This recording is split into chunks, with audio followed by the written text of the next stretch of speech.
Assalamualaikum warahmatullahi wabarakatuh. Selamat datang kembali di video pembelajaran mata kuliah Praktikum Akuntansi Terpadu di topik Introduction to Enterprise Resource Planning di program studi D3 Akuntansi FEB UPN Veteran Jakarta bersama saya Agus Maulana. Baik teman-teman, di video kedua ini kita akan belajar mengenali apa itu Enterprise Resource Planning atau sering disingkat dengan ERP. Di pertemuan sebelumnya, kita sudah membahas apa itu proses bisnis yang kompleks. Terdiri dari tiga proses bisnis utama, yaitu buy, make, and sell. Nah, tiga proses bisnis utama ini dikoordinasikan dengan sebuah sistem agar efektif dan efisien. Namanya adalah Enterprise System atau Enterprise Resource Planning. Lalu kemudian, apa itu Enterprise System? Di pelajaran di pertemuan kedua ini, kita akan mempelajari secara lebih dalam apa itu Enterprise Resource Planning. Baik, kita mulai dengan yang pertama, yaitu definisi dari Enterprise System. Enterprise System merupakan Large Complex Computing System, yaitu sistem komputerisasi yang kompleks, di mana melibatkan banyak komputer, server, dan lain sebagainya.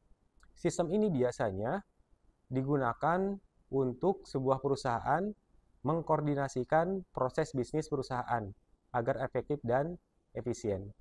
Sistem ini juga digunakan di semua level manajemen, dari pergudangan, human resource, accounting, bagian manajemen, dan lain sebagainya.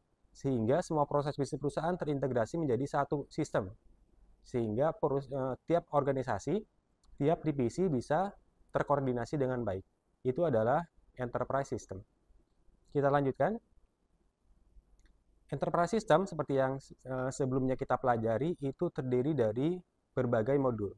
Yang akan kita pelajari di dalam mata kuliah ini adalah 4 modul utama dari Enterprise System, yaitu service atau pelayanan, kemudian sales, penjualan, kemudian human resource, yaitu pengembangan sumber daya manusia, kemudian purchasing, pembelian, pengadaan barang, kemudian customer relationship manager, bagaimana menjaga hubungan antara perusahaan dengan customer melalui layanan yang terpadu, kemudian MRP, Material Resource Planning, yaitu pengelolaan material, kemudian finance, yaitu bagian keuangan, bagian akuntansi dan keuangan, kemudian yang ketujuh adalah modul produk, di mana modul produk ini biasanya digunakan untuk proses produksi, dan modul inventory. Modul inventory ini adalah untuk pengelolaan persediaan perusahaan. Selanjutnya ini adalah arsitektur dari Enterprise System. Seperti sebuah bangunan, sistem ini terdiri dari beberapa bagian yang kompleks yang saling berkaitan. Oleh karena itu, sistem juga punya sebuah arsitektur, punya arsitekturnya sendiri. Ada dua jenis utama dari arsitektur Enterprise System. Yang pertama adalah arsitektur Client Service Architecture, yang kedua adalah Service Oriented Architecture. Apa bedanya kedua sistem ini? Client Service Architecture adalah struktur di mana jaringan sebuah enterprise system itu ada di dalam satu gedung yang sama, ya, di mana proses alur data masuk dan keluarnya data itu dilayani oleh satu server yang sama di sebuah perusahaan. Jadi ada klien-klien, kemudian ada servernya. Koordinasi antar antara server dengan klien itu menggunakan satu komputer yang berbeda. Kemudian yang kedua adalah Service Oriented Architecture.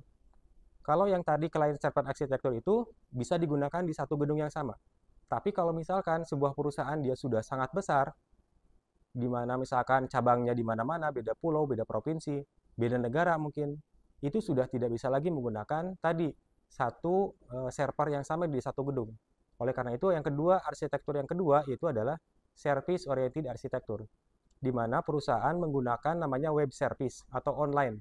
Kita mungkin sekarang lebih mengenalnya dengan istilah cloud. Ya. Jadi data perusahaan itu di-store di dalam sebuah sistem yang namanya sistem cloud, di mana masuk keluarnya data itu mereka menggunakan secara online.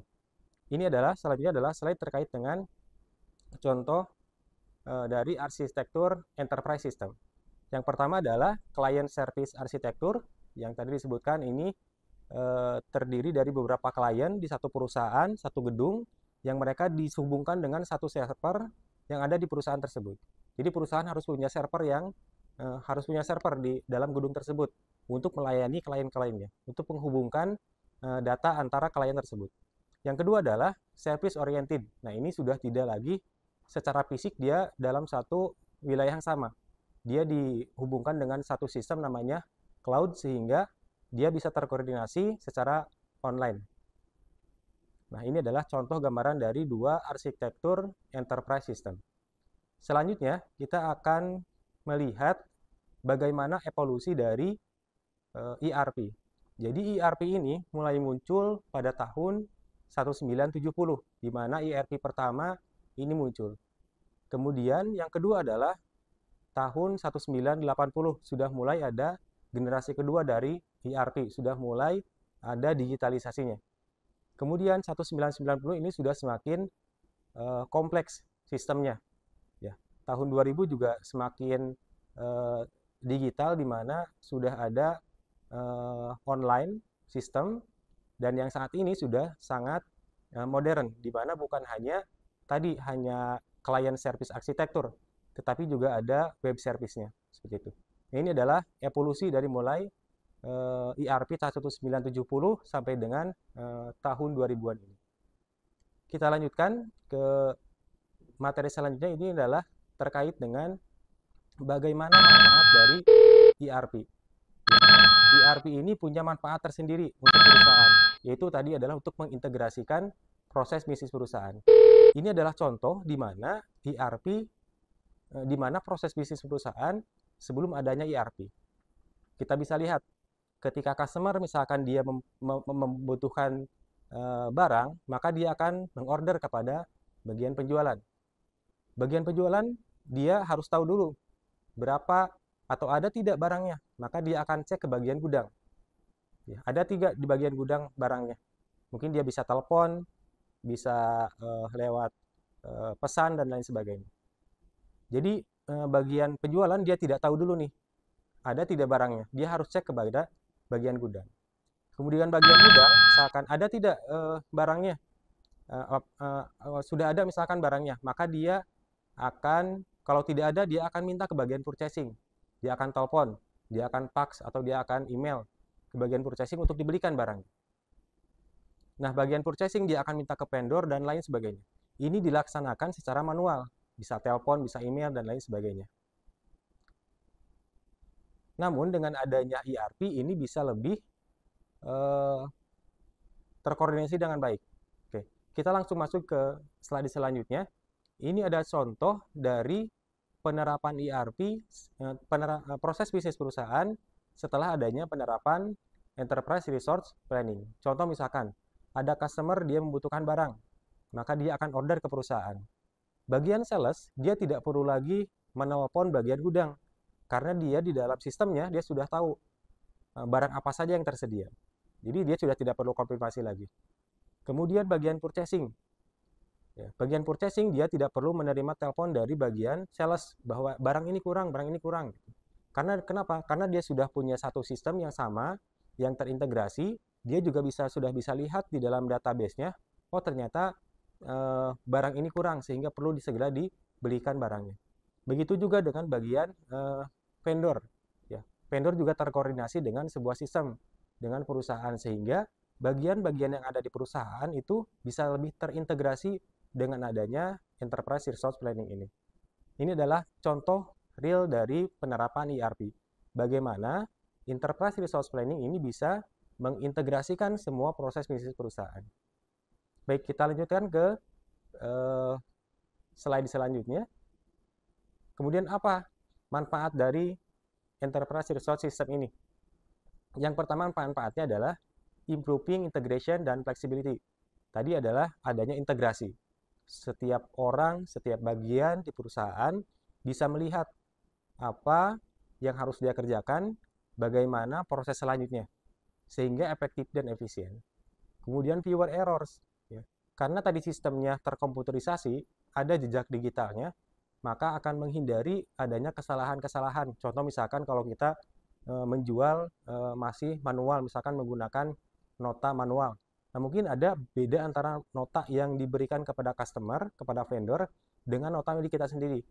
Nah, ini akan terminimalisasi dengan adanya sistem yang terintegrasi. Kemudian improve speed and efficiency, ya, jadi semakin cepat pekerjaan dari para pekerjanya karena sudah terdigitalisasi. Kemudian more complete and access to information. Seperti tadi kita ketahui ya, bagaimana sebelum dan sesudahnya.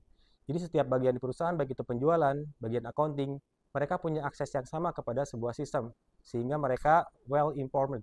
Ya, jadi terinformasikan dengan baik proses bisnis perusahaannya. Kemudian lower total cost in the complete supply chain.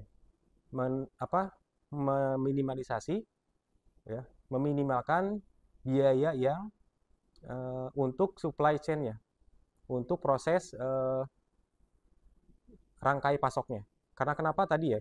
Jadi tidak perlu lagi perusahaan mengeluarkan biaya-biaya yang tidak perlu karena ada enterprise system ini. Kemudian shorten throughput time, jadi mempercepat proses ya. Kemudian sustain involvement and commitment of the top management. Ini mempertahankan komitmen manajemen untuk terus mengimprove proses bisnis perusahaan. Kemudian slide selanjutnya, ini adalah beberapa tambahan benefit dari ERP system. Yang pertama adalah reduce stock to a minimum. Seperti yang kita bahas sebelumnya, bahwa perusahaan itu perlu memanage stoknya tidak terlalu banyak, tidak terlalu sedikit. Oleh karena itu, di sini ERP adalah salah satu solusi untuk mereduce stoknya kepada paling minimum sekali, sehingga perusahaan tidak perlu mengeluarkan biaya tambahan untuk melakukan maintenance terhadap persediaan yang dimiliki oleh perusahaan. Kemudian enlarge product assortment, improve product quality, karena tadi ada modul product improvement ya, jadi sehingga produknya terus terdata dengan baik. Kemudian provide more reliable delivery dates dan higher service to the customer, ya. Dengan adanya sistem yang terintegrasi, perusahaan bisa menyiapkan produk secara lebih cepat, ya, karena bagian penjualan dia sudah tahu nih kapan harus mengirimkan barangnya. Kemudian efisiensi coordinate global demand, supply, and production. Ya, jadi di sini bisa mengkoordinasikan secara efisien kebutuhan dari customer secara global dan mengimprove supply and demand production-nya. Ini adalah manfaat-manfaat dari ERP system yang ada di dalam beberapa buku dan jurnal-jurnal. Kemudian, di samping adanya manfaat, ini juga ada resiko dari pengimplementasian dari ERP system. Risiko yang pertama, biayanya mahal. Karena ERP ini dia suatu aplikasi yang kompleks, melibatkan software yang lisensinya mahal, kemudian implementasinya perlu spesifikasi komputer yang tertentu, ya, yang punya spesifikasi tinggi, sehingga dia biaya implementasinya itu tinggi dan belum tentu berhasil.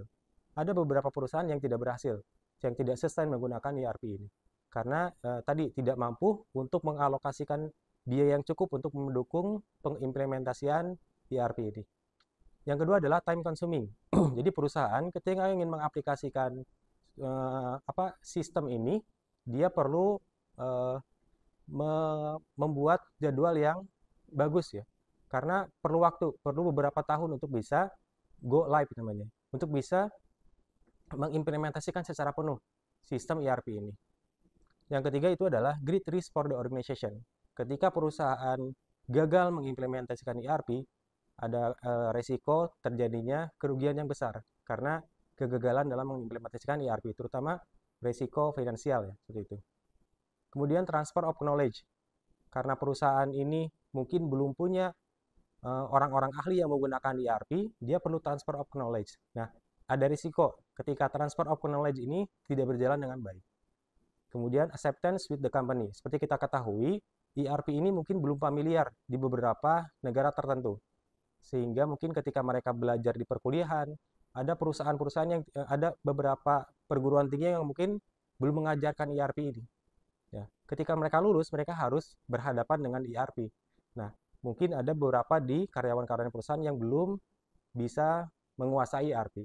Alhamdulillah teman-teman, ketika belajar di UPN ini sudah bisa praktik dengan ERP ini, ya, dan sudah bisa merasakan pengalaman belajar bagaimana menggunakan sebuah ERP system.